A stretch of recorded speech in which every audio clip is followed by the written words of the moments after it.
Existe um momento específico que separa os seres humanos em dois grupos. Não é o talento, não é a inteligência, não é o esforço acumulado. É o que acontece no nosso cérebro nos 3 segundos antes de uma decisão importante. O que ocorre nesse intervalo é exatamente o que vamos discutir hoje. O que acontece dentro da mente de alguém que decide jogos e o que acontece dentro da mente de quem trava. Não é sorte, não é caráter, não é força mental. É neurociência, e quando você entender o mecanismo, nunca mais vai olhar para a pressão da mesma forma. Em 2019, os pesquisadores da Universidade de Cambridge colocaram atletas de elite e atletas amadores dentro de máquinas de ressonância magnética e simularam situações de alta pressão. O que eles encontraram perturbou a comunidade científica. Os dois grupos tinham habilidade técnica comparável. Os dois grupos treinavam com intensidade semelhante, mas no momento de pressão máxima, o cérebro dos atletas de elite fazia algo radicalmente diferente. Ele desacelerava. Ele não entrava em overdrive e não disparava em todas as direções. Ele simplesmente desacelerava. E esse detalhe muda tudo o que você pensa sobre alta performance. Deixa eu te contar sobre um jogo de futebol que eu disputei uma vez quando eu tinha 16 anos. Era a final do campeonato estadual e tinha uma cobrança de pênalti decisiva. Eu tinha sido o batedor escolhido pelo técnico. E eu era bom, tinha treinado aquela jogada centenas de vezes, sabia exatamente onde eu ia bater. Mas quando eu me posicionei na marca e olhei para o goleiro, alguma coisa travou. Não foi o corpo que falhou, foi a minha mente. Em 2 segundos, minha cabeça processou: o que acontece se eu errar? O que o técnico vai pensar? O que meus colegas vão sentir? O que eu vou carregar depois disso? Eram 2 segundos e eu errei. Só anos depois eu entendi o que aconteceu naquele momento. E o que eu vou te contar agora vai mudar a forma como você lida com pressão para sempre. Existe uma estrutura no nosso cérebro chamada amígdala. Ela é responsável por detectar ameaças. Ela é antiga, é rápida e é brutal na eficiência. Ela não consegue distinguir um predador físico de uma situação de alta pressão. Para a amígdala, uma cobrança de pênalti decisiva e um leão na savana são processados da mesma forma. É uma ameaça identificada e uma resposta de emergência ativada. O problema é que essa resposta foi desenhada para um mundo onde a solução era lutar ou fugir, não para um mundo onde você precisa pensar com clareza, executar com precisão e tomar decisões em frações de segundos. Então, o que acontece quando a amígdala sequestra o controle? O córtex pré-frontal, que é a parte responsável pelo raciocínio, pelo planejamento e pela execução habilidosa, fica parcialmente offline. Não completamente, mas o suficiente. O suficiente para você errar algo que treinou 1000 vezes. O suficiente para travar a entrevista mais importante da sua vida. O suficiente para dizer a coisa errada na conversa que mais importava. Mas então, por que que alguns não travam? Essa é a pergunta que pesquisadores levaram décadas tentando responder, e a resposta não é o que você espera. Por muito tempo, acreditou-se que pessoas que performam bem sob pressão simplesmente sentiam menos, que eram mais frias e mais calculistas, que o medo não chegava nelas da mesma forma. Mas isso é falso. Sona Lupin, neurocientista da Universidade de Montreal, passou 20 anos medindo cortisol, que é o hormônio do estresse, em pessoas de alta performance. O que ela descobriu? Os níveis de cortisol nessas pessoas eram igualmente altos, às vezes até maiores. Eles não sentiam menos pressão, eles faziam algo diferente com ela.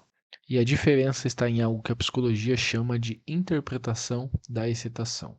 Em 1974, dois pesquisadores chamados Dutton e Aron fizeram um experimento que parece simples e é devastador em suas implicações. Eles colocaram homens para atravessar duas pontes diferentes, uma ponte sólida e segura e outra suspensa e instável, balançando sobre um abismo. Do outro lado, uma pesquisadora entregava um questionário e um número de telefone, caso o participante quisesse conversar mais sobre o estudo. Os homens que atravessaram a ponte instável ligavam muito mais. E a explicação não era a pesquisadora, era o estado fisiológico. O coração acelerado, a respiração curta e a adrenalina circulando são sintomas idênticos ao medo e à excitação. O cérebro atribuiu a excitação fisiológica a causa errada. E isso muda tudo, porque o coração acelerado antes de uma grande decisão é biologicamente idêntico à excitação. A diferença entre ansiedade paralisante e performance elevada não está no sinal que o corpo envia, está na interpretação que o cérebro faz desse sinal. Pesquisadores da Harvard Business School testaram isso em 2014. Um grupo foi instruído a dizer para si mesmo: estou ansioso antes de uma apresentação de alto risco. Outro grupo foi instruído a dizer: estou animado. O grupo que reinterpretou a ansiedade como animação performou significativamente melhor em todas as métricas objetivas medidas. Mesma fisiologia e mesma pressão, mas um resultado completamente diferente. Não porque o medo desapareceu, mas porque o rótulo mudou. Tem algo que eu só aprendi de uma forma muito difícil. Alguns anos atrás, eu precisava fazer uma apresentação para um grupo de investidores. Era um projeto que eu tinha trabalhado por meses e dependia daqueles 30 minutos. E eu me preparei, eu ensaiei e eu sabia o material de trás para frente. Na noite anterior, eu não consegui dormir, e não foi por falta de preparo, mas porque eu percebi algo que eu nunca tinha percebido antes. Eu não estava com medo de falhar, eu estava com medo de que, mesmo se eu fosse perfeito, não fosse suficiente. E essa é uma forma de pressão completamente diferente, muito mais profunda e muito mais difícil de nomear. É o que os psicólogos chamam de ameaça à identidade. Não é o medo de errar a jogada, é o medo de que errar a jogada revele quem você realmente é. Roy Baumeister, um dos psicólogos mais citados do mundo, tem um conceito chamado engasgamento sob pressão. Ele descobriu que há dois mecanismos distintos de falha sob pressão. O primeiro é a distração, quando a mente vai para lugares que não deveriam. Pensa no público, nas consequências, nos que os outros vão achar. A atenção se fragmenta e a execução colapsa. O segundo é muito mais perturbador. Ele chama de monitoramento explícito. Quando você está sob pressão extrema, o cérebro às vezes tenta supervisionar conscientemente processos que normalmente são automáticos.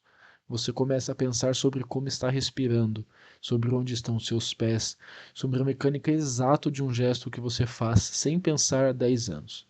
E esse monitoramento consciente de habilidades automatizadas as destrói. É como tentar andar pensando conscientemente em como se anda. O automatismo que sustenta a competência é precisamente o que o excesso de consciência sob pressão elimina. E isso explica porque grandes jogadores às vezes fazem suas piores apresentações nos momentos mais importantes.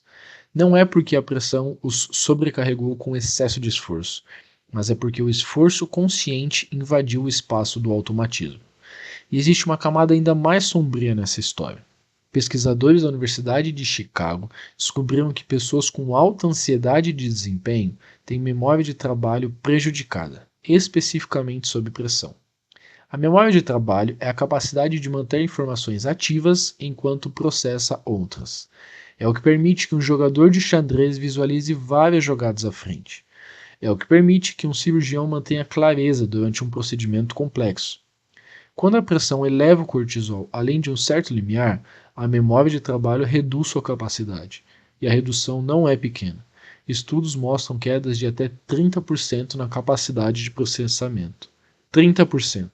Na hora em que você mais precisava de clareza, o sistema que deveria te dar clareza está operando em modo degradado. Então, o que separa quem decide jogos de quem trava? Não é ausência de medo, já entendemos isso. Também não é talento superior. Os estudos mostram que não. É algo que os pesquisadores chamam de familiaridade com o estado. Os atletas que têm grande performance sob pressão não são imunes a ela. Eles a reconhecem. Eles já estiveram naquele estado fisiológico tantas vezes que o cérebro não registra mais como uma novidade ameaçadora. O coração acelerado, a respiração curta e a adrenalina são familiares. E quando algo é familiar, mesmo que seja desconfortável, não aciona o mesmo alarme de que uma ameaça desconhecida.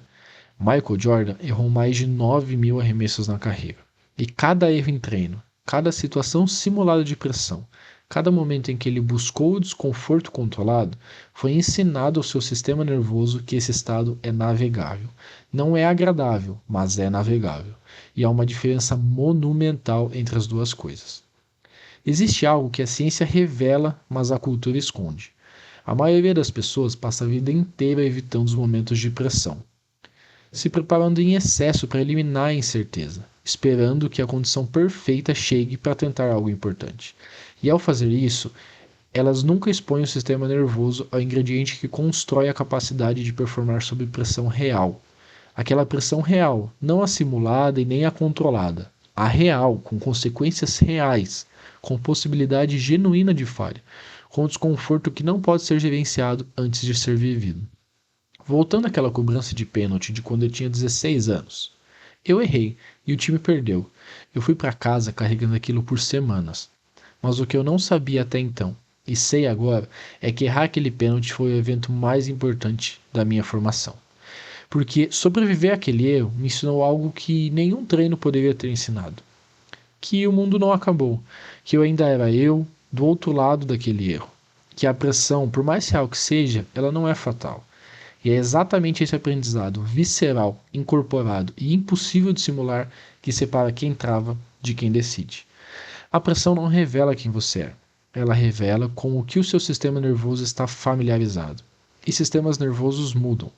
Lentamente, dolorosamente, através de exposição repetida ao que você mais quer evitar. Mas os sistemas nervosos mudam. A pergunta que fica não é se você consegue lidar com pressão, é quantas vezes você deixou a pressão te ensinar algo antes de tentar controlá-la.